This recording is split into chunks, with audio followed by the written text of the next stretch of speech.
O wisdom, does not wisdom cry aloud in the gates of the street? Of all the sojourners in the land, who has wisdom refused to greet? For wisdom dwells with prudence and reveals witty inventions, uncovering the shame of nakedness, the lies and the pretensions.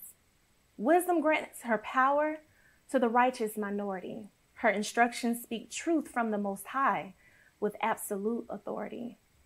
Wisdom was by the ancient in the beginning of his ways. His delight is what she is throughout all his infinite days. Wisdom is the gift that makes kings and rulers wise. She nurtures and she heals, and her counsel opens eyes. A tree of life to those who hold her tight in their arms embrace, for she sits at the ancient's feet, so she can behold his face. The fear of Yahweh is only the beginning of her well's depths. When the mighty failed to remember her, she wept sore tears passed into the night. If you own her, wisdom will correct the very errors of life. O wisdom, I prayed to Yahweh to possess you as mine from old, for your price is more than the reddest of rubies. Your sweet counsel is better than the finest gold. On the narrow road of righteousness, her labors are her virtues, for wisdom teaches self-control, and prudence will never hurt you. Wisdom is with justice when the righteous move to judge, because wisdom covers the multitude through the law of love. Wisdom is the key to knowledge of excellency, and courage says nothing in life is more profitable for the sons of men than these. Seek her on bended knees for the light of understanding, for on her tongue is kindness, and her words are not demanding. Wisdom is a wall of protection, built high for a defense. Around Yah's holy garden, Israel of lavender, hyssop, and peppermint. She came forth where there were no mountains or fountains of water abounding. Before he prepared the heavens, formed the earth, and the fields came to be, before he appointed the foundations of the earth and gave the sea his decree. Does not wisdom cry aloud? Her voice is heard in the gates of the street. To all the sons of men she's saying, now hearken unto me. I, wisdom, was by him, as one brought up with him from old. For all those who hate me wrongs his own soul. Blessed are the sons of men who watch daily at her gates. At the post of her door, all the wise men patiently wait. Those who find wisdom finds the favor of Yahweh. They find the gift of eternal life, for wisdom is the holy personification of the married and virtuous wife. By Lael, by Israel.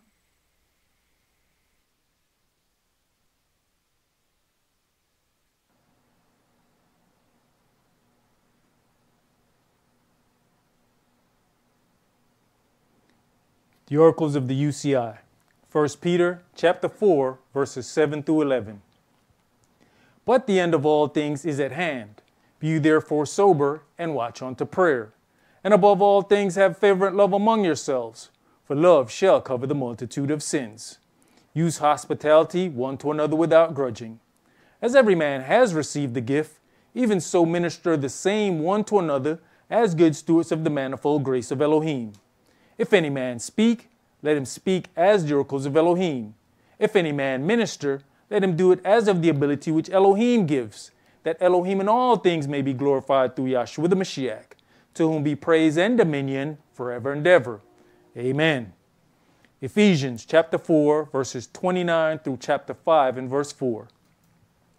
Let no corrupt communication proceed out of your mouth, but that which is good to the use of edifying, that it may minister grace unto the hearers. And grieve not the Holy Spirit of Elohim, whereby you are sealed until the day of redemption. Let all bitterness and wrath and anger and clamor and evil speaking be put away from you with all malice. And be you kind one to another, tender-hearted, forgiving one another, even as Elohim for Yahshua's sake has forgiven you. Be you therefore followers of Elohim, as dear children, and walk in love, as the Mashiach also have loved us, and has given himself for us an offering and sacrifice to Elohim for a sweet-smelling savor. But fornication and all uncleanness or covetousness, let it not be once named among you as becomes saints. Neither filthiness, nor foolish talking, nor jesting, which are not convenient, but rather given of thanks. Ecclesiastes chapter 5, verses 1 and 2. Keep your foot when you go to the house of Elohim, and be more ready to hear than to give the sacrifice of fools, for they consider not that they do evil. Be not rash with your mouth, and let not your heart be hasty to utter anything before Elohim. For Elohim is in heaven, and you upon earth. Therefore, let your words be few. Exodus chapter 23, verses 20 and 21. Behold, I send an angel before you to keep you in the way, and to bring you into the place which I have prepared. Beware of him and obey his voice. Provoke him not, for he will not pardon your transgressions, for my name is in him. Revelations chapter 3, verses 20 through 22. Behold, I stand at the door and knock. If any man hear my voice and open the door, I will come into him and will sup with him, and he with me. To him that overcomes will I grant to sit with me in my throne, even as I have also overcame and am sat down with my Father in his throne. He that has an ear, let him hear what the Spirit says unto the churches. All right, Shabbat Shalom. Shabbat Shalom. Which is peace on Yahweh's holy Sabbath day, a holy feast day. One of Yahweh's set apart days that he has ordained for us. And it is one of the very different days. We're talking about out of all of the feasts, this is the one where he has set aside for us to afflict ourselves. And this day does not get the attention that it deserves. You'll find a lot of, writings, a lot of fanfare around other days, especially us being brought up in the whole New Testament era. We hear about forgiveness, forgiveness, forgiveness. You never hear about the word atonement. And they go hand in hand. They cannot be separated from one another. But this fast food generation of operating in salvation, where we want to supersize the salvation but hold all persecution. We don't want to deal with anything that involves persecution, but this is where the atonement sits. This is where the forgiveness is granted for us. You'll hear so much about Christ has paid this price for us. What do we think that is? That was him afflicting his soul for us. He was not afflicting himself because of something that he had done. What we have the opportunity to do is to afflict ourselves for things that we have done. He was grossly afflicted for the children of Israel. And we're going to get a little deeper into that, why certain things had to go that way. We're going to begin tonight's sermon in Leviticus chapter 23, and we're going to read verses 26 through 32.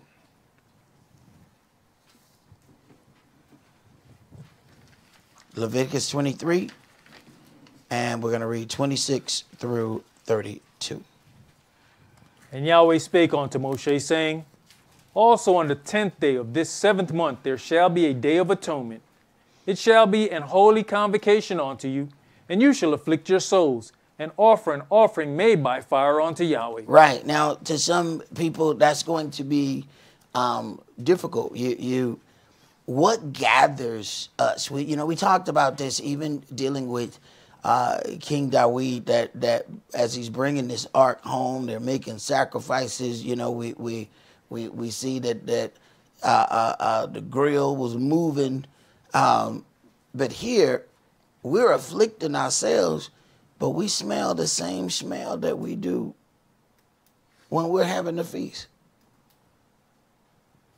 And this is a problem for a lot of us because our senses are connected to one another. So once we get accustomed to one thing, we smell the aroma of something. We say, oh yeah, it's time to eat. We come in the house and we smell something, all of a sudden we wasn't hungry. But because the other scent said, man, that smells good. So understand, now something may be still burning, but you afflicting yourself. Can we do that? See, this generation is all about catering to self. Everything that we have been given has always been about catering to ourselves. And it's not a coincidence that Yahweh brings these items or days of deeper intent. They are in the 7th month. So we're talking about the completion of things now. Go ahead. Verse 28. And you shall do no work in that same day, for it is a day of atonement, to make an atonement for you before Yahweh your Elohim. Right. And, you know, we've talked about when we deal with a child and you tell that child to sit down and be still. Don't do anything. And you see how difficult it is in that short period of time for the kid to be still.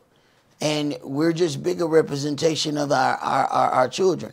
It is difficult for us to be still. But this is a focusing point. You know, the more we can do, the more we can pass the time without thinking on the things that we need to atone for. So are we really meditating on the things that we're supposed to be atoning for? Or are we trying to hurry up and get the day over with?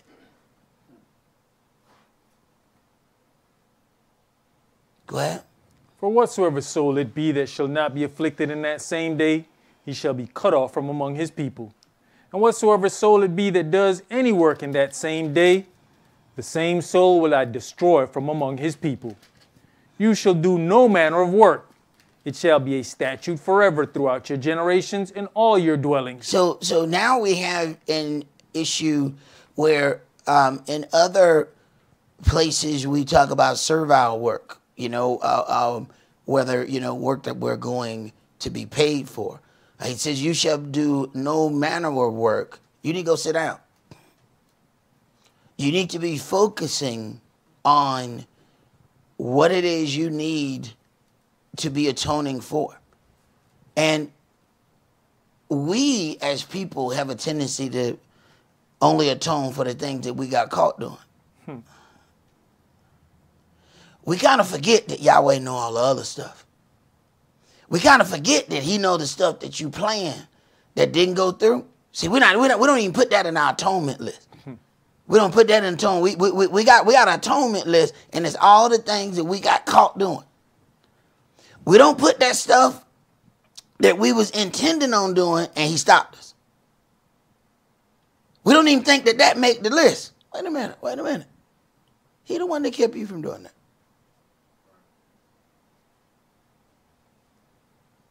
And if intent didn't mean anything, look at the whole house of Dawid. Dawid didn't build a house. All he did was had the intention of building a house for Yahweh. That was it. Yahweh said, done deal. You have the intent in your heart to build me a house, I'm going to build you a house. And you have to ask yourself, what exactly does that mean? When Yahweh says, you know what, you Dawid, wanted to build me a house, I'm going to build you a house. Well, what is he talking about? He wasn't talking about a physical house. The whole statement was, Dawid said, my house is finished. I have a nice house. But the Ark of Elohim dwells between curtains. So then Yahweh says, I'm going to build you a house. How you going to build me a house? I already finished my house. It was because I finished my house that I said, I'm going to build you a house. So Yahweh's talking about a different kind of house. Go ahead. It shall be unto you a Shabbat of rest, and you shall afflict your souls. In the 9th day of the month at even, from even unto even shall you celebrate your Shabbat. Shall you celebrate your Shabbat from even unto even. So from even unto even, we are afflicting our souls, meaning that we are not going to eat or drink.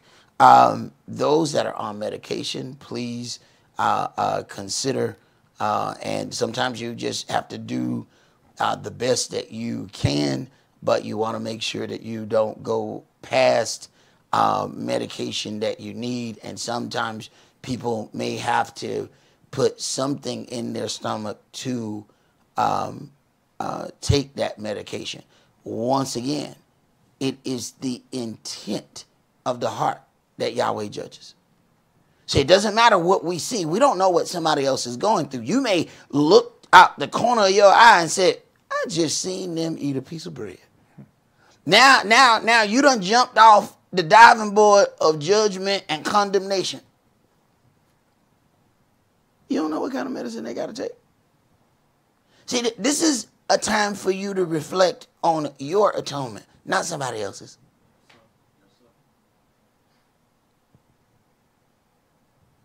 Let's go to Leviticus chapter 4.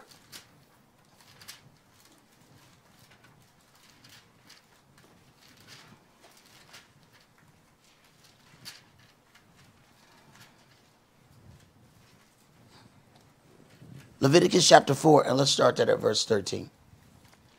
And if the whole congregation of Israel sin through ignorance, and the thing be hid from the eyes of the assembly, and they have done somewhat against any of the commandments of Yahweh concerning things which should not be done, and are guilty, when the sin, which they have sinned against it, is known, then the congregation shall offer a young bullock for the sin, and bring him before the tabernacle of the congregation. So there may be things that we have done throughout our lives that we have operated in, and then there comes a point where Yahweh brings that to our attention. He's dealing with us from that day right there. We may say, I've been doing this for 20 years. Now he ain't counting 20 years. He counted yesterday. Because starting yesterday was when he made sure that you, without a shadow of a doubt, knew this is what you're doing. Now, you may not respect the person that he uses to bring that to your attention. That is of no consequence to him. Go ahead. And the elders of the congregation shall lay their hands upon the head of the bullock before Yahweh, and the bullock shall be killed before Yahweh. And the priest that is anointed shall bring of the bullock's blood to the tabernacle of the congregation. And the priest shall dip his finger in some of the blood, and sprinkle it 7 times before Yahweh, even before the veil.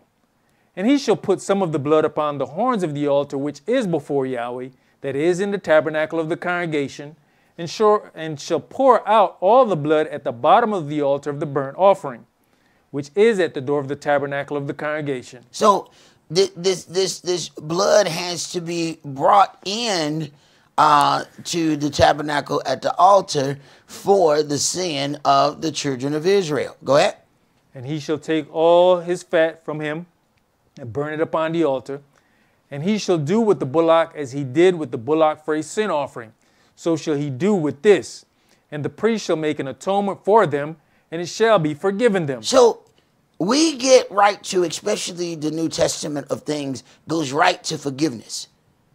We go right to forgiveness. What we do is miss the part where there is an atonement. There's some atoning that has to accompany the forgiveness. And the way New Testament teachers only deal with things, that Yahshua is crucified over and over for our sins. At what point are we responsible for atoning? Does Yahshua constantly have to be sacrificed for us?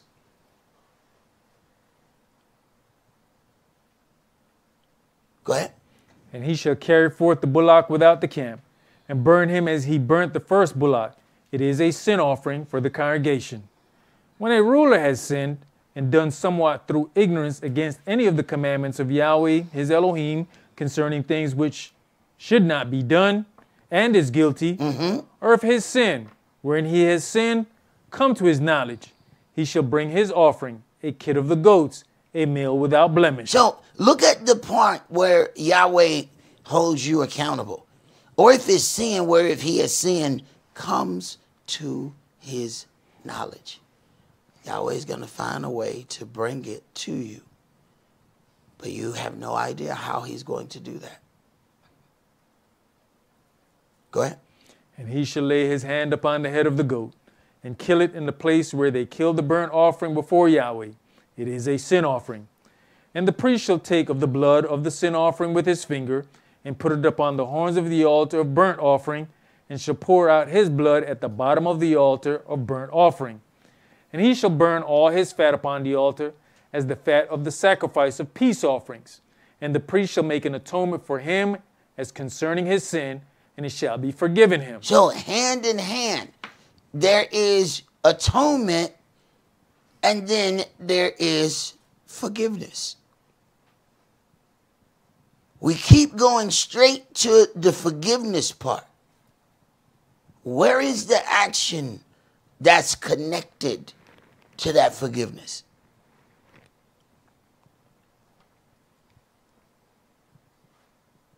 We have to understand what's happening.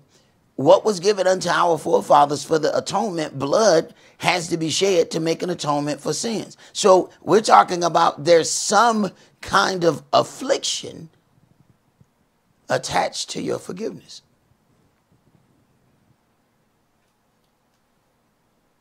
Go ahead. And if any one of the common people sin through ignorance, while he does somewhat against any of the commandments of Yahweh concerning things which ought not to be done, and be guilty, or if his sin, which he has sinned, come to his knowledge, then he shall bring his offering, a kid of the goats, a female without blemish, for his sin which he has sinned. And he shall lay his hand upon the head of the sin offering, and slay the sin offering in the place of the burnt offering. And the priest shall take of the blood thereof with his finger, and put it upon the horns of the altar of burnt offering, and shall pour out all the blood thereof at the bottom of the altar. And he shall take away all the fat thereof, as the fat is taken away from off the sacrifice of peace offerings. And the priest shall burn it upon the altar for a sweet savor unto Yahweh.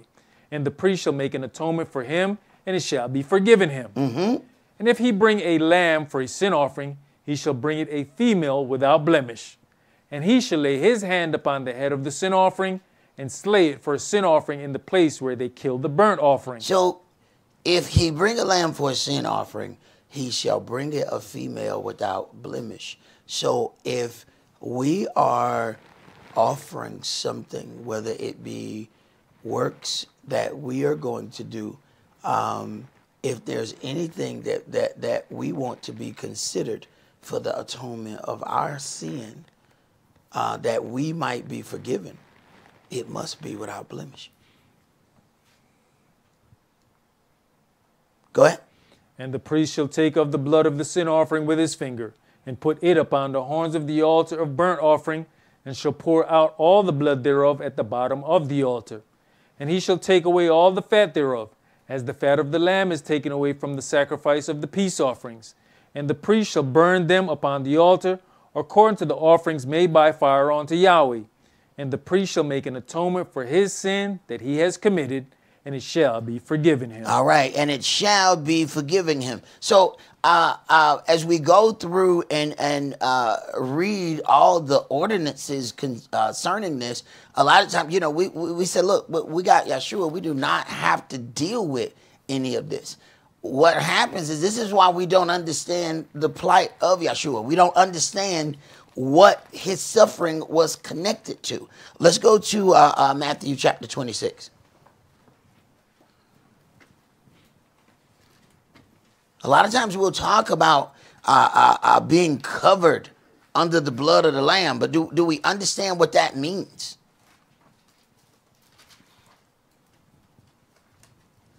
Matthew 26, and we're going to read verses 36 through 46. Then comes Yahshua with them on to a place called Gethsemane, and says unto the disciples, Sit you here while I go and pray yonder.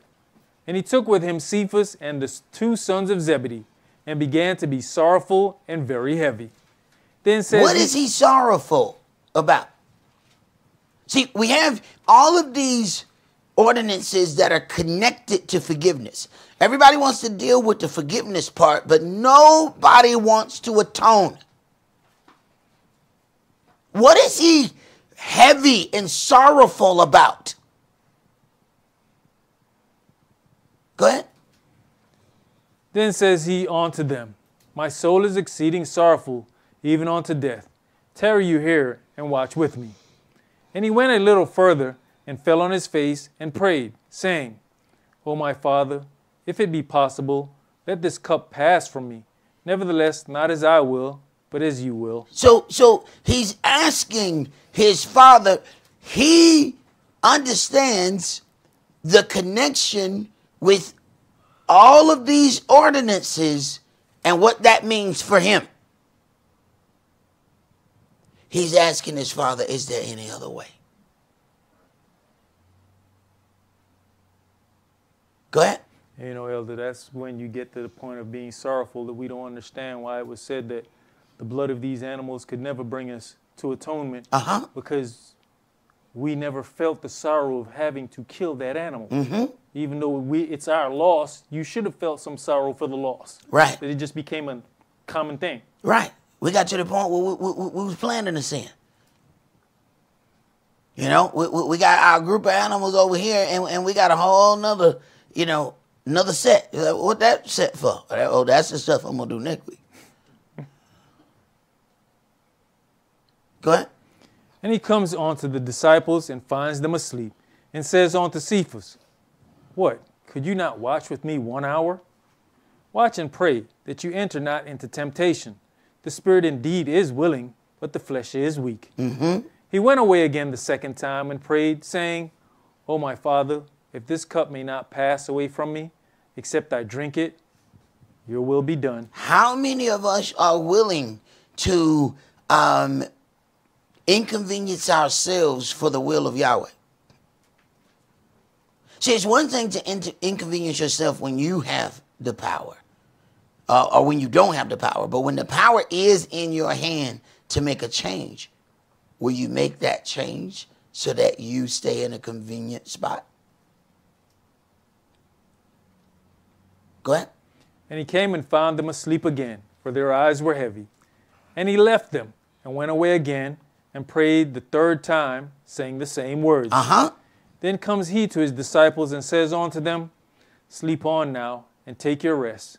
Behold, the hour is at hand, and the Son of Man is betrayed into the hands of sinners. He understood that his Father has said, there's no other way.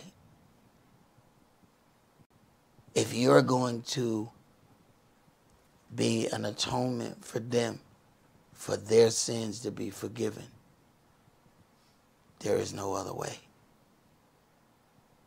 Go ahead, brother, finish that out. Rise, let us be going. Behold, he is at hand that does betray me. All right. He is at hand. This must go forward. This is a very tumultuous next step here. See, dying is one thing. Being tortured is something altogether different.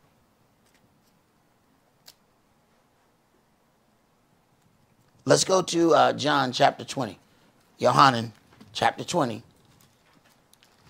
And I want you to start that at verse 11.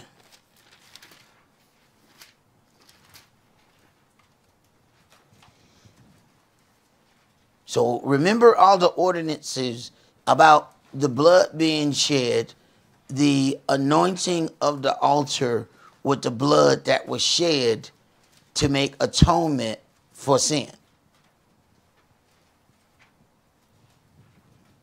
John chapter 20 and verse 11. But Miriam stood without at the sepulchre, weeping. And as she wept, she stooped down and looked into the grave, and sees 2 angels in white sitting, the one at the head and the other at the feet, where the body of Yahshua had lain. And they say unto her, Woman, why weepeth you? She says unto them, Because they have taken away my Adonai, and I know not where they have laid him. And when she had thus said, she turned herself back and saw Yahshua standing, and knew not that it was Yahshua. Mm-hmm. Out of all these men that he's worked with, why he dealing with the woman? Why she the only one at the graveside? What happened to all that? You know what I'm saying? We down like 4 flat tires. We do a whole lot of talk. Who there? Go ahead. Yahshua says unto her, Woman, why weepeth you? Whom seeketh you? She, supposing him to be the gardener, says unto him, Sir, if you have borne him hence, tell me where you have laid him, and I'll take him away. This is also an indication that you need to be careful how you treat people. She think this is a gardener. What happened if she come off on him the wrong way? What happens right here? Because when we're in grief is when we sometimes get to our nastiest point.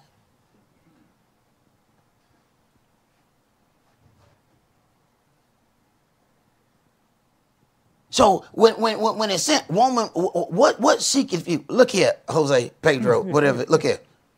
Where you done put him? I don't have time to talk to you. No, you might not know who you're talking to. Go ahead. Yahshua says unto her, Miriam. She turned herself and says unto him, Rabboni, which is to say, Master. Yahshua says unto her, Touch me not, for I am not yet ascended to my Father, but go to my brethren, and say unto them, I ascend unto my Father, and your Father, and to my Elohim, and your Elohim. Miriam Magdalene came and told the disciples that she had seen the Adonai, and that he had spoken these things unto her. Mm-hmm. Then the same day at evening, being the first day of the week, when the doors were shut where the disciples were assembled for fear of the Yehudis, came Yahshua, and stood in the midst, and says unto them, Peace be unto you. And when he had so said, he showed unto them his hands and his side. Then were the disciples glad when they saw the Adonai. Then said Yahshua to them again, Peace be unto you. As my Father has sent me, even so send I you. And when he had said this, he breathed on them and says unto them, Receive you the Holy Spirit. Whosoever sins you remit, they are remitted unto them. And whosoever sins you retain, they are retained. But Thomas, one of the 12 called Didymus, was not with them when Yahshua came. The other disciples therefore said unto him, We have seen the Adonai. But he said unto them, Except I shall see his hands, the print of the nails, and put my finger into the print of the nails, and thrust my hand into his side, I will not believe. And after 8 days again his disciples were within, and Thomas with them. Then came Yahshua, the doors being shut, and stood in the midst, and said, Peace be unto you. Then says he to Thomas, Reach hither your finger, and behold my hands, and reach hither your hand, and thrust it into my side, and be not faithless, but believing. And Thomas answered and said unto him, My Adonai, my Elohim. Yahshua says unto him, Thomas, because you've seen me, you have believed. Blessed are they that have not seen me, and yet have believed. Right. So then we have all of the parts of Leviticus happening right here. When he first appeared, he said, Touch me not. I have not ascended unto my Father. What does he have to do? The very things that were written, that blood, his own blood, to anoint the altar in heaven. After he does that, then the next time he says, Come, touch me. Put your finger in the hole. Touch my wounds. But he couldn't do that before. So we just don't get to the part of forgiveness. There was a price paid for this. So if we just start in this New Testament and start reading, there's a lot of fanfare, a lot of song and dance concerning this, but we don't want to go through those ordinances of how he did it. We want to talk about what he did, but not how he did it.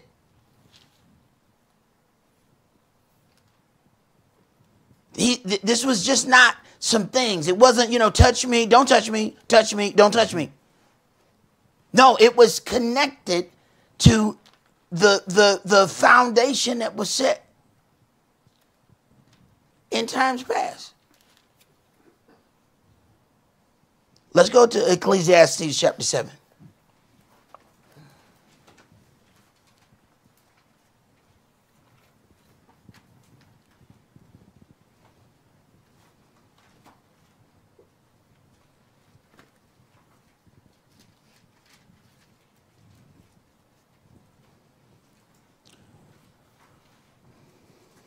Ecclesiastes chapter 7 and verse 1. A good name is better than precious ointment, and the day of death than the day of one's birth. It is better to go to the house of mourning than to go to the house of feasting, for that is the end of all men, and the living will lay it to his heart. Now, the last thing we want to do is go to a house of mourning. We said, no. I want to go to a party house. Who wants to go to a house of mourning? Go ahead.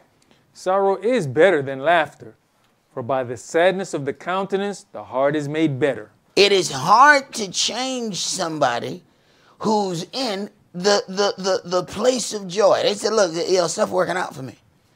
I really don't want to hear none of your talk about changing. I mean, what do I need to change for? So then now some sorrow has to be brought. And sometimes folks are always saying, why I got to be sad? Why do I have to go through this? Because when you happy, he can't reach you.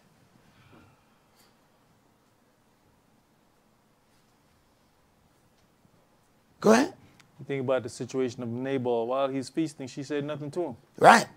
It's when the wine went out of him and then he was told and it hit that heart, Mm-hmm.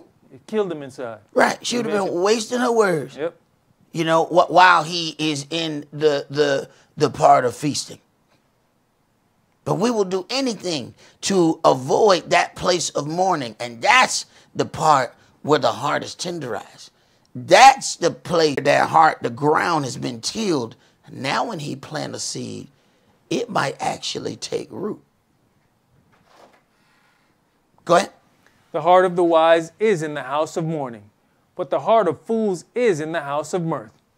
It is better to hear the rebuke of the wise than for a man to hear the song of fools. And we will walk away from the wise because we don't want to hear, no, I don't want to hear they're going to be saying stuff I don't like.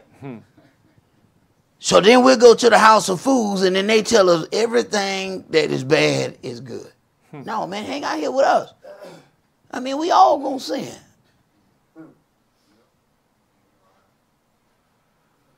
Go ahead.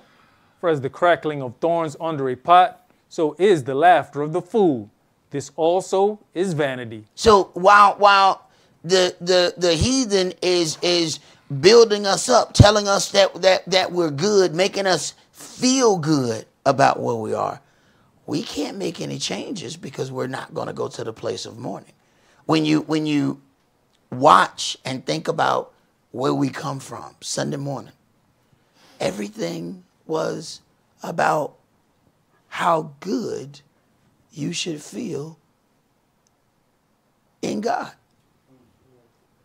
Everything was the richest pastors are who? The motivational speakers. They don't even have to pick up the book anymore. The richest pastors, the biggest churches are the ones who say, God's not angry with you. But I read about a little thing called Armageddon. Damn it, he mad at somebody. Damn it, he mad at somebody.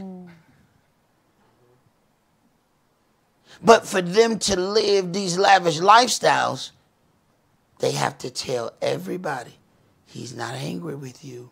He wants you to prosper. He wants you. And because that's the message that we want to hear, we flock to those places that tell us the sweet lies. We attack the people that tell us the truth.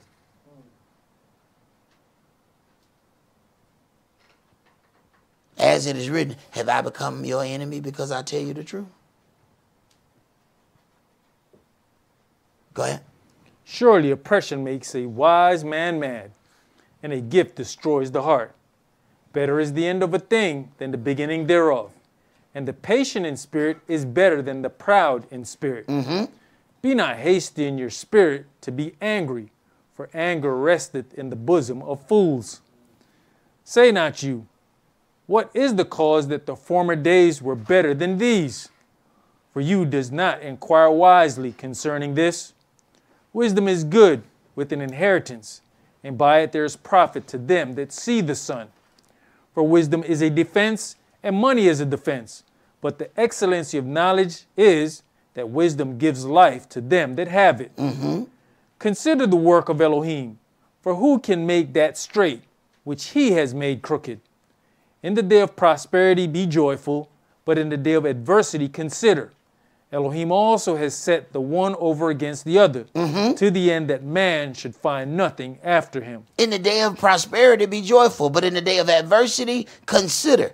Elohim has set each one against the other. Wait a minute. He's dealing with both of those. We have a tendency, especially when things might not be going quite well. And we say, you know, hey, the adversary, the devil, has done such and such. Yeah, but who let him? Yahweh still let him. Now, what is the purpose, though, that Yahweh let him? See, we have a tendency to stay. Our problem is, even when we go there, we won't go far enough. Yeah, but why? See, a lot of times we've forgotten what we've gotten on our knees and asked for. So then, when he is in the process of doing it, we're fighting him the whole time. Because we think we know how he's going to give us what we ask for. Now you got people on the sidelines who are seeing things that are taking place in your life, and they swear down, hey, man, Yahweh is judging that fella. Yahweh is bringing forth judgment. No, Yahweh is giving that guy exactly what he prayed for.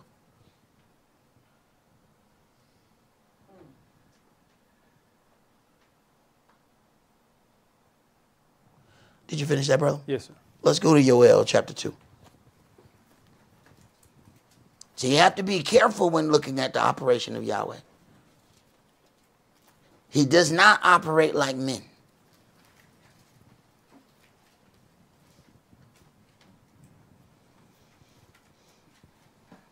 And he also does not see men as it is written, I don't see men the way you see men. His perspective is different. He doesn't look on the outer covering. He doesn't look at the things that we look at. We'll see certain parts of a man and said, this individual should be glorified. This individual should be exalted. And Yahweh may be exalted in the exact opposite of what you have set your attention upon. Yoel chapter 2, and we're going to read verses 12 through 27. Therefore also now, says Yahweh, turn you even to me with all your heart, and with fasting, and with weeping, and with mourning. Wait a minute. If the heart can be changed with the mourning, now he has fasting, weeping, with mourning. Wait a minute. Now you're putting yourself in a place whereby your Elohim can hear you.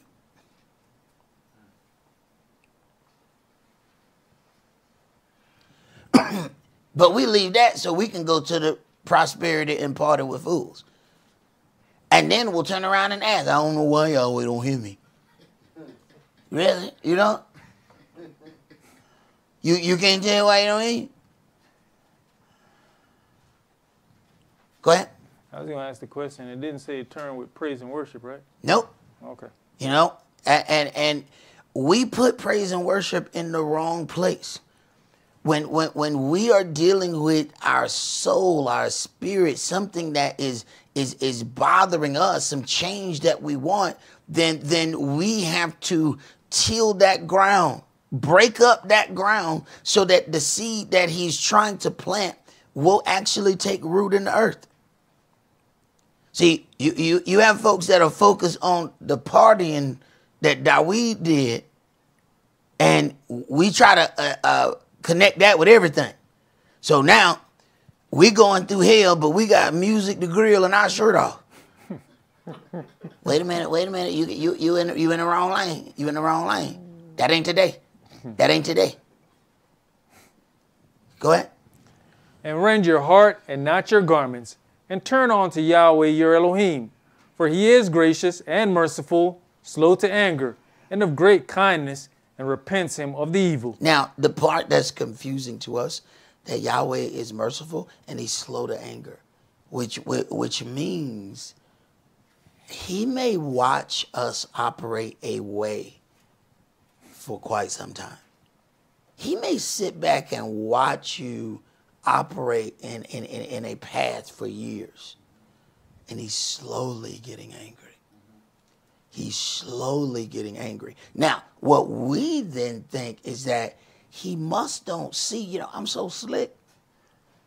I'm so slick. Matter of fact, I tried to stop. I slid another quarter mile. I'm so slick. So we believe that he has not seen these. No, he's just slow to anger.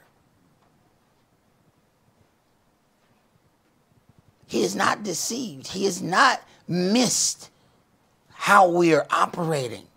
He's just slow to anger. And then when he does operate, then all of a sudden woe is me. Wait a minute. While he was being slow to anger, that was your grace running out on that particular thing. Go ahead. Who knows if he will repent, if he will return and repent and leave a blessing behind him, even a meat offering and a drink offering unto Yahweh your Elohim. Blow the trumpet in Zion, sanctify a fast, call a solemn assembly. Gather the people, sanctify the congregation, assemble the elders, gather the children, and those that suck the breast. Let the bridegroom go forth out of his chamber, and the bride out of her closet. Let the priests, the ministers of Yahweh, weep between the porch and the altar. Wait a minute. They're going to have to see something that make them weep between the porch and the altar. They're not just going to cry just to be crying. No, something is going to prick their hearts. Go ahead. And let them say, spare your people, O Yahweh, and give not your heritage to reproach, that the heathen should rule over them. Wherefore should they say among the people, where's their Elohim? Then will Yahweh be jealous for his land and pity his people. Yes, Yahweh will answer and say unto his people, behold, I will send you corn and wine and oil, and you shall be satisfied therewith. And I will no more make you a reproach among the heathen. But I will remove far off from you the northern army, and will drive him into a land barren and desolate, with his face toward the east sea, and his hinder part toward the utmost sea. And his stink shall come up, and his ill savor shall come up, because he has done great things. Fear not, O land, be glad and rejoice, for Yahweh will do great things. Be not afraid, you beast of the fields. For the pastures of the wilderness do spring, for the tree bears her fruit, the fig tree and the vine do yield their strength. Be glad then, you children of Zion, and rejoice in Yahweh your Elohim, for he has given you the former rain moderately, and he will cause to come down for you the rain, the former rain and the latter rain in the first month. For you to have the crop that is going to sustain you, then all of these items are necessary. So what does the adversary, the devil, attempt to do? Control all of the land. Control all of the seeds. There is a full-fledged war going on. And we are just going about our business none the wiser. Go ahead. And the floors shall be full of wheat, and the fat shall overflow with wine and oil. And I'll restore you the years that the locust has eaten. Wait a minute. He is slow to anger. All right? Now, he's talking about once he's able to plow our hard ground so that a seed can be planted so that we can receive instruction. Verse 25, and I'll restore to you the years that the locusts have eaten. Wait a minute. You suffered loss before, and then he pays you at this point. See, the things you're going to receive tomorrow ain't for the things that you did today.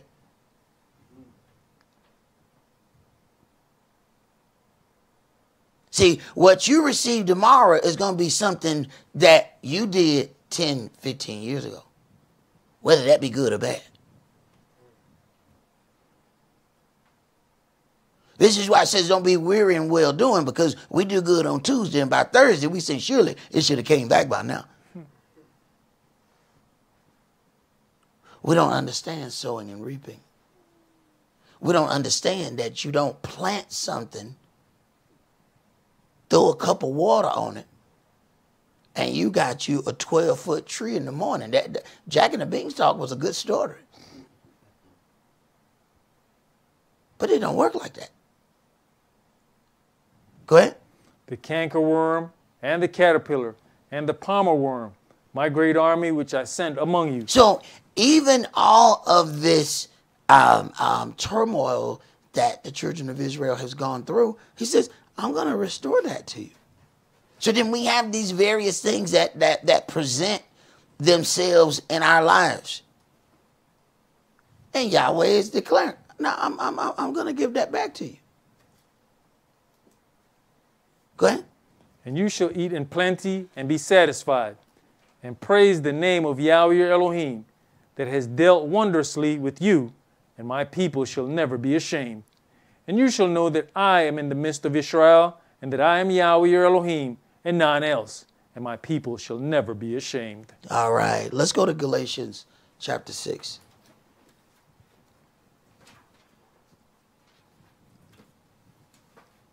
A lot of times we are taught, and what's magnified is to get to that place where we're receiving, that place where we are plenteous. But something has to happen before we get there. Yahweh didn't bring the children of Israel right out of Egypt and directly into Israel. He knew they were not ready. We all believe that we are ready.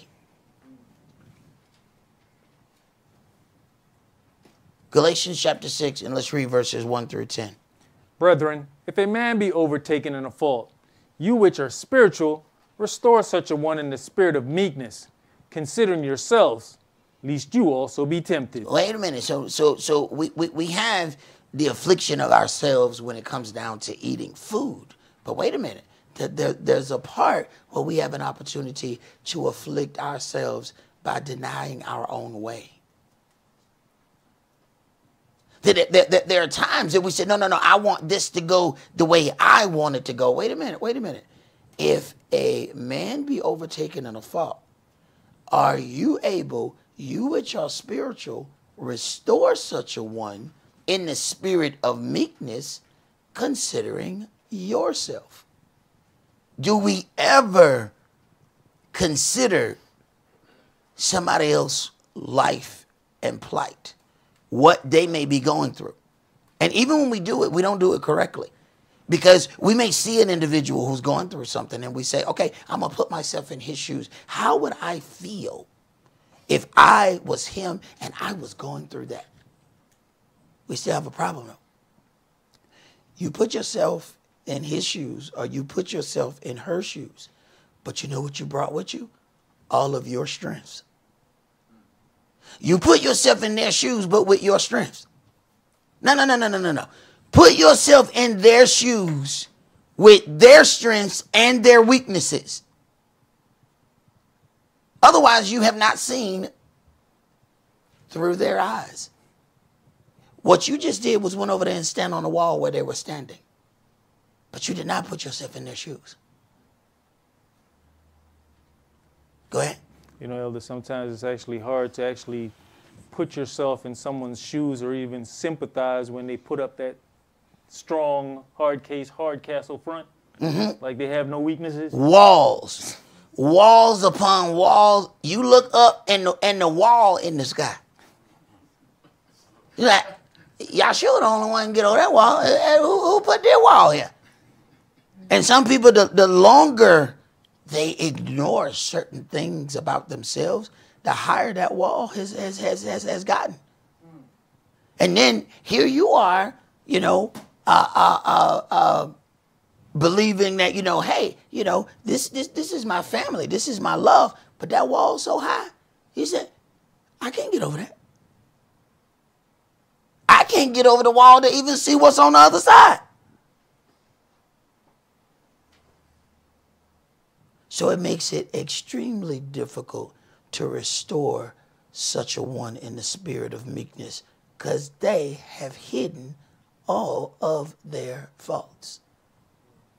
Go ahead. Bear you one another's burdens, and so fulfill the law of the Mashiach. How you going to do that? They got a burden bag, and they bear that bag every time you see them. That bag, you keep saying, hey, why you always go back behind that tree with that shovel? Never mind, don't worry about that. What you putting in that hole back there? Go ahead. For if a man think himself to be something when he's nothing, he deceives himself. But let every man prove his own work, and then shall he have rejoicing in himself alone and not in another. For every man shall bear his own burden. Let him that is taught in the word communicate unto him that teaches in all good things. Be not deceived. Elohim is not mocked. For whatsoever a man sows, that shall he also reap. Now, do we even understand that? Now, this is the New Testament. What do you think was just said right there? See, we poetically receive the writings of the New Testament. And the Old Testament writings are said to be harsh and cruel. But while we were singing and dancing and doing praise and worship, be not deceived, Elohim is not mocked. For whatsoever a man sows, whatever he plants, that shall he also reap. Meaning that's what's going to grow. So while there was song and dance, Yahweh's message has not changed. Whatever you put out in the earth is going to come forth out of the earth and show itself at your doorstep. You can talk, oh, we are more than conquerors. Oh, Father, we love thee. You can talk all of that. But whatever you planted, it is going to show up sooner or later. And remember, he's slow to anger. So will you even remember that you planted it when it shows up at your door? Will you then believe, you know, an enemy has planted this. An enemy has done this. When that was planted by your hands? Go ahead. For he that sows to his flesh shall of the flesh reap corruption. But he that sows to the Spirit shall of the Spirit reap life everlasting. And let us not be weary in well-doing, for in due season we shall reap if we faint not. All right, so at what point do we start changing what we plant? And let us not be weary in well-doing, for in due season we shall reap. Wait a minute, due season. You don't plant today and receive tomorrow. At some point, you have to change how this is going, so you got to start changing what you planted. If you don't like the result, you have to change what you're putting into it. You can't keep talking about this meal never turns out right. Well, what did you put in it? The same thing I put in it last time. Oh, okay. What was it the same nasty when you ate it? Yeah. Well, there it is. You got what you put into it. You put nasty into it, nasty came out. So you thought if you just cooked nasty longer that it was going to be different? No, it's just hot or nasty. But it's the same thing. Go ahead. As we have therefore opportunity, let us do good unto all men, especially unto them who are of the household of faith. Have we considered that? Have we considered that Yahweh is judging us on a different level when it comes to how we deal with those of the household of faith?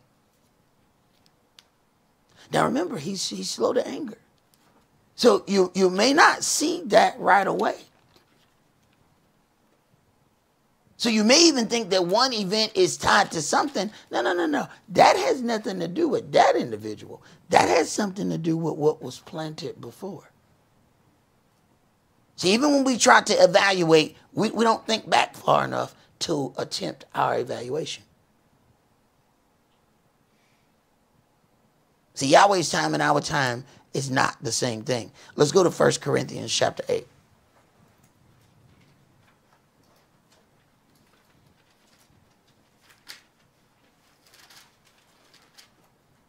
See, if you read this New Testament alone, by itself, without dealing with the ordinances that are written, you really don't understand what you've read.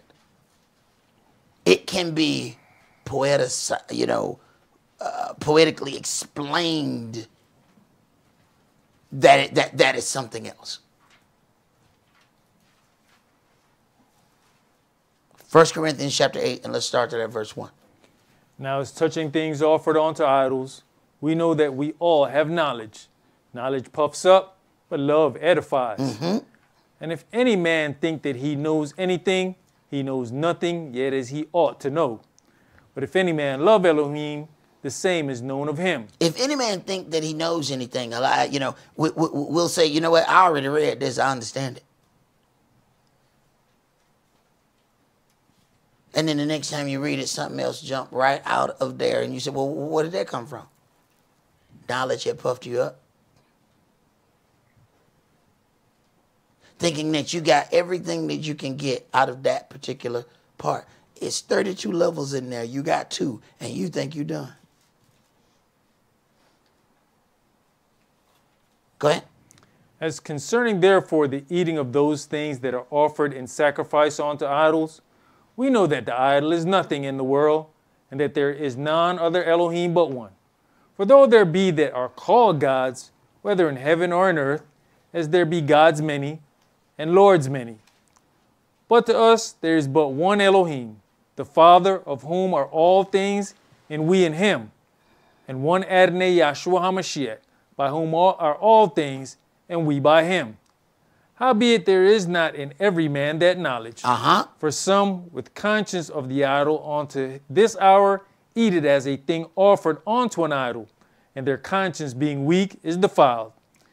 But meat commendeth us not to Elohim.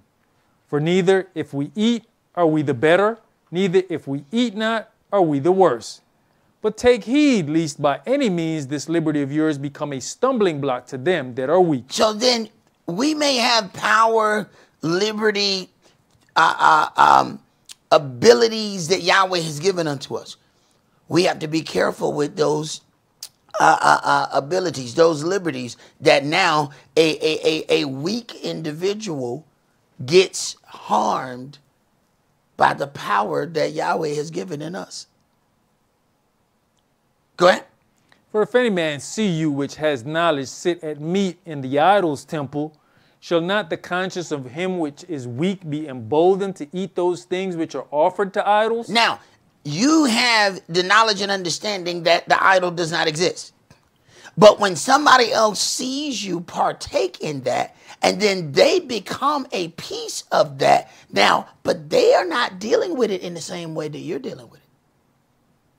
Now they are taking part of this idol, and they used your actions to set it up. Have we considered when we go amongst the heathen and the heathen know, hey man, I thought you served that God, that Yahweh God. Why are you out here with us?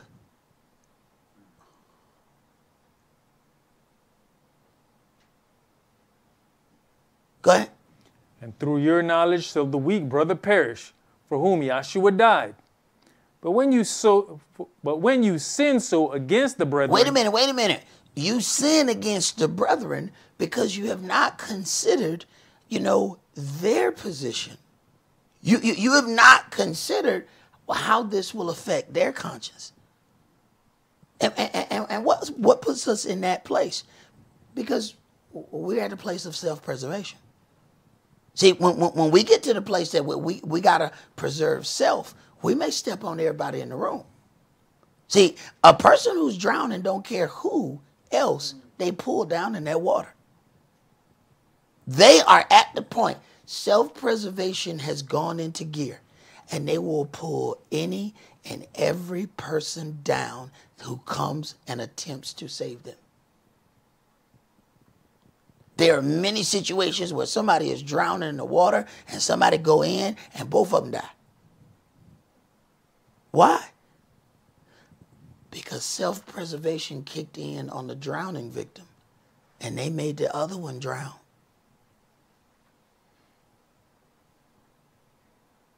Go ahead.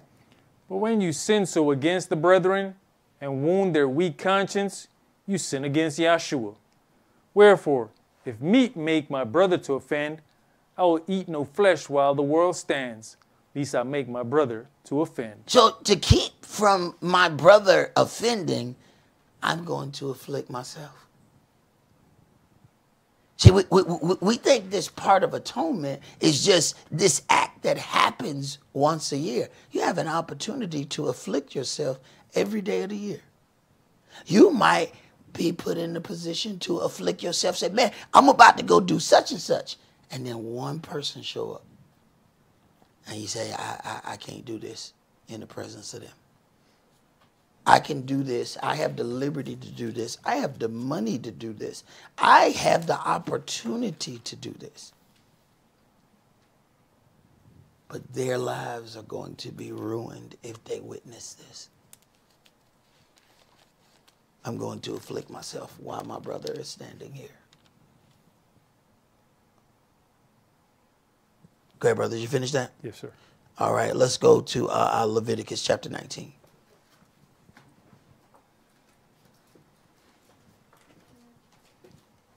See, there's affliction that we of course know of, because the very first issue we had was concerning food. Concerning something we eat. Hey, don't eat that.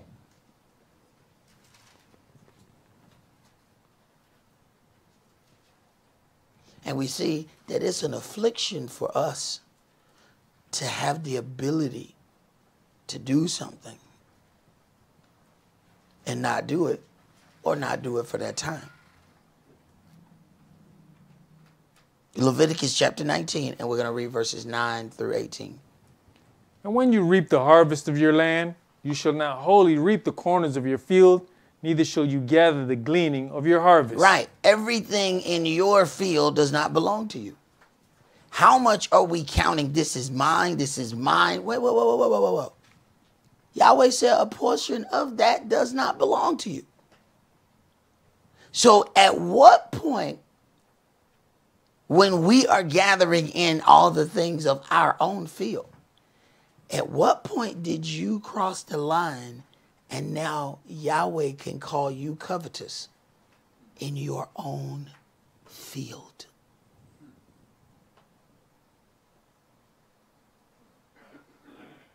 Go And you shall not glean your vineyard, neither shall you gather every grape of your vineyard. Now, it's easy for us to think of this as vineyard. Wait a minute. Think of this as your house. Think of this as your family. Think of this of your congregation. How much of that have you determined is just yours and is yours alone? At what point does he call you covetous? Because you're gleaning the vineyard. I already have this, but I'm going to double back around. Okay. Go ahead. You shall leave them for the poor and stranger. Now, you shall leave them. Wait a minute. I'm not trying to leave nothing that in my field. Now, I got the big juicy grapes. But when I give it a couple weeks, it's going to put forth some more, and I need to double back and go get that. Yahweh said those not your grapes. We said, no. But that's mine. It's in my field. That's not yours. And if your mind is not conditioned, now you have entertained covetousness, and you feel justified. Go ahead. I am Yahweh your Elohim. You shall not steal, neither deal falsely, neither lie one to another. Wait a minute. So if all of that in your field does not belong to you, but you went back to glean it, didn't you steal?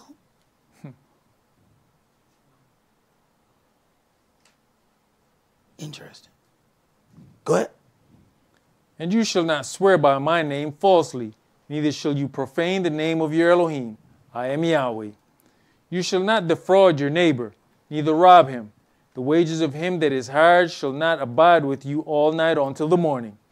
You shall not curse the deaf, nor put a stumbling block before the blind, but shall fear your Elohim.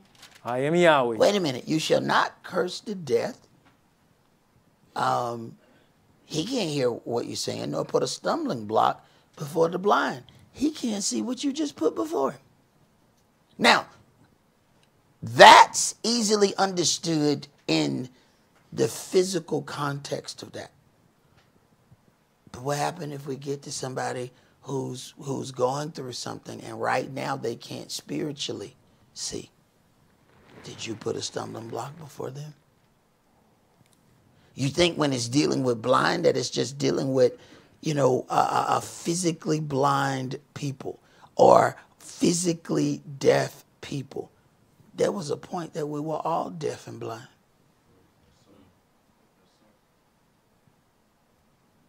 When everybody else was crying on Sunday morning, I was in there crying too. I was just as deaf and just as blind. I saw, but I was blind. I could see enough to get to the car. But I didn't see what was in front of me. Go ahead. You shall do no unrighteousness in judgment. You shall not respect the person of the poor, nor honor the person of the mighty. But in righteousness shall you judge your neighbor. You shall not go up and down as a talebearer among your people, neither shall you stand against the blood of your neighbor. I am Yahweh. You shall not hate your brother in your heart. You shall in any wise rebuke your neighbor and not suffer sin upon him. Wait, this is where things start to get interesting. Verse 17, you shall not hate your brother in your heart. Now, we have a total different view of hating our brother right there. You shall in any wise rebuke your neighbor and not suffer sin upon him. Wait a minute. When you don't mention and say, hey, brother, sister, the correct way to do this would be like this. Now, because we don't want to be inconvenienced, now you have hated your brother or your sister because you sought your own convenience in not telling them that. See, we think hate is something else. No, this is not you walking around frowning. No, this is about you wanting to stay in your comfort zone and not wanting to afflict yourself in any wise which prove that you hate your brother, which prove that you hate your sister. All the while we're talking about love. Go ahead. You shall not avenge nor bear any grudge against the children of your people. And we'll hold a grudge. We got luggage that's got avenge and grudge on. We got luggage sets. We named them this avenge and this grudge. We going through the airport with avenge and grudge on wheels.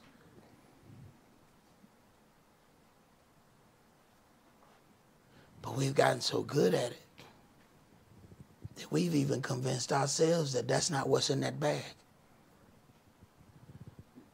But people who done had vengeful and grudge luggage, you can't fool them. You can tell other people whatever you want to tell them, but somebody who done rolled that luggage before, they know. That grudge luggage you got right there. I know that well. Yeah, I carried that for 10 years. Now you can't tell me what that ain't. Now I know what that is. We can tell ourselves whatever you want to tell yourself. But what Yahweh does is he'll make sure there's somebody in the midst who has already gone through that. And they're going to recognize very easily what that really is. Go ahead. But you shall love your neighbor as yourself. I am Yahweh. I am Yahweh. All right, let us hear the conclusion of this matter. Let's go to Proverbs chapter 18.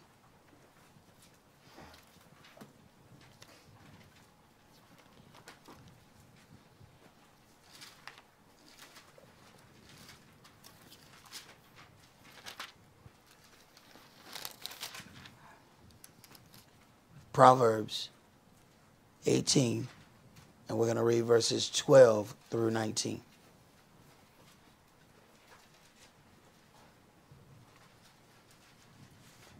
Verse 12. Before destruction, the heart of a man is haughty, and before honor is humility. Right. What has to get us to receive that change? He has to send something that's going to till our ground. But sometimes we're so haughty that we don't believe that our ground needs tilling. See, when something has been working for us, it's hard for us to see the wrong in it. Go ahead. He that answers a matter before he hears it, it is folly and shame unto him. Wait a minute. It says Yahweh is slow to anger. He doesn't answer a matter before he hears it. He going to deal with everybody involved. And he going to take his time getting every side. But what do we want?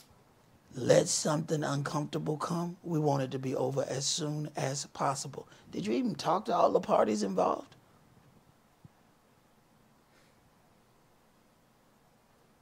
We already ready to answer a matter that we have not heard.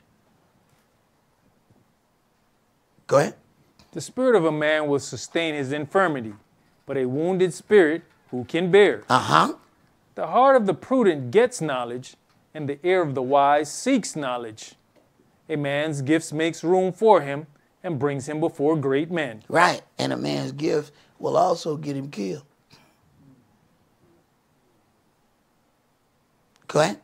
He that is first in his own cause seems just, but his neighbor comes and searches him. This is why we can't go and grab every story that we hear. You have to sit and wait. The first person to tell their story seems just, because they're the only one talking. Go ahead. The lot causes contentions to cease, and parteth between the mighty. A brother offended is harder to be won than a strong city. How can you win the individual who you have offended? And sometimes we offend without even opening our mouth. When there's certain parts where we can go back where there was no words said. Yahshua shows up. They look at his countenance and say, all right, well, he not going to go to that place. What did the disciples ask? Hey, so them people didn't accept you. We see you going the other way. Should we command fire to come down out of heaven and burn them up? What did Yahshua say? He didn't say nothing. His countenance. We don't understand that our countenance speaks for us. So as we go about our day of fasting, be careful about your countenance and think about how we deal with our countenance all the year long. We come around with a frown so somebody can ask, which is what we want to hear. What's wrong with you? How you know something wrong with me? Your duck lips. Your pooty mouth showed that something was wrong with you. You sat there and you made that face until somebody asked. According to Yahweh, you just got your reward. I hope you understand that. I hope you understand that you're getting your little bits of reward. So when other people are rewarded handsomely and you realize that your pay ain't right, understand, no, you was getting bits of your pay already. When you walked with the displeasing disposition and they said, what's wrong with you? Oh, you got it then? So don't go looking at somebody else's plate and look at all the stuff that they got on that plate and then you feel some kind of way. No, you already been getting yours. So as you fasting, don't walk away all day so somebody can ask you, what you doing? Well, you know, I'm fasting for the Most High. You already got your reward. You already got your reward. So don't get mad when the reward line gets set up and you ain't got the same as everybody else. You already got a portion of yours. It says anoint your face so that you don't even look like you fasting. Don't go around somewhere all crusty. So they can ask you, why you all crusty? You know, I'm fasting. Oh, okay. Go ahead. You know, Elder, you're trying to get them to pay you attention, right? And that's what you got, paid in attention. There it is. But we don't think that we got paid. See, so then when the real gifts are given out, we upset. No, you already got paid. He paid you attention.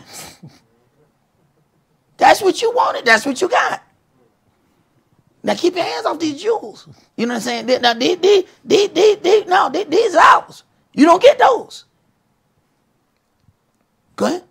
And their contentions are like the bars of a castle. All right.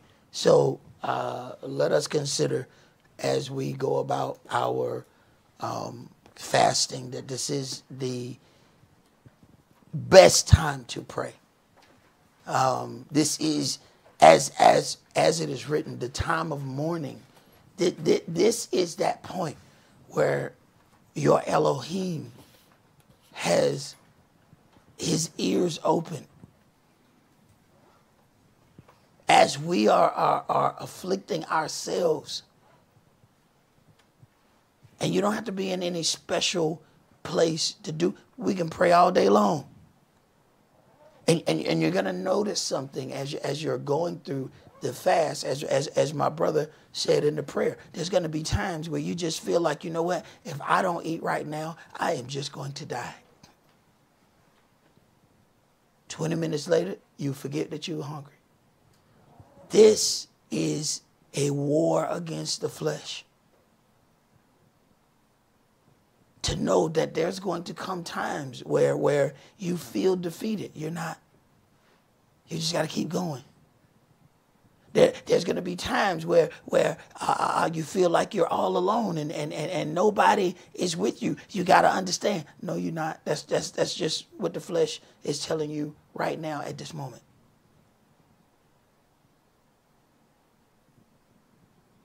We must also watch ourselves in a habit. This is why it is said, you shall do no work.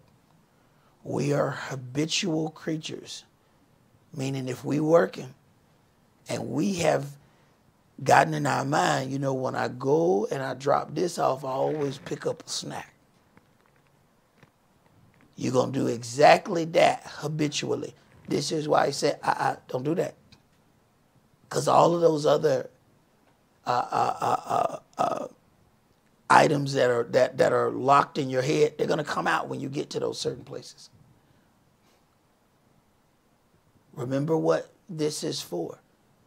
Your Messiah afflicted himself when he had the opportunity, as he's praying to Yahweh. Is there another way? Nevertheless,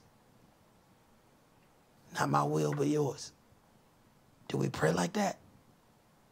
Do we pray and say, this is what I want, but if it's not your will, don't do it? Because remember, Israel has the power to ask for a king, even though the king is rotten. He'll turn around and give you the rotten king. Do you have the power to pray about something, but at the same time say, now this is my request, but you know I don't see everything. You know I'm still covered in flesh. You know sometimes I be tripping trying to get my own way. You know sometimes. Does our prayer have that in it, or just what we want?